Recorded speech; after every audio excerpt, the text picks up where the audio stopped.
Hello everyone, আমি mother's day উপলক্ষে balloon সাজাচ্ছিলাম। তো আমার দাদা ভিডিওটা করে দিল। বেলুনগুলো আমি পুরোপুরি আটকেছে কি না ওটাই দেখছিলাম। তারপরে এই কেকটা, ঠিক আছে, কত সুন্দর একটা কেক। তবে পাশ থেকে একটু ঘেঁটে গেছে।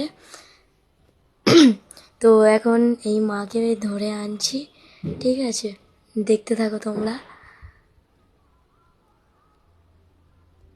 দেখো ধরে আনলাম, তারপর মা তো খুব সারপ্রাইজ হয়ে গেছে কেকটা দেখে, তারপর বেলুনগুলো দেখে।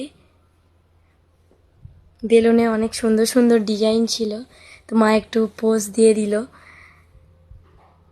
তো কেকটাও খুব সুন্দর লেগেছে আমার, ঠিক আছে। দাদা এখন কেকের একটু নিয়ে নিল। তো মা মা এবারে কেকটা নিয়ে মনে হচ্ছে ফটো তুলছে। তোমরা তো দেখো। তো ভিডিওটা কেমন লাগলো সবাই কমেন্টে জানাবে। টাটা সবাইকে।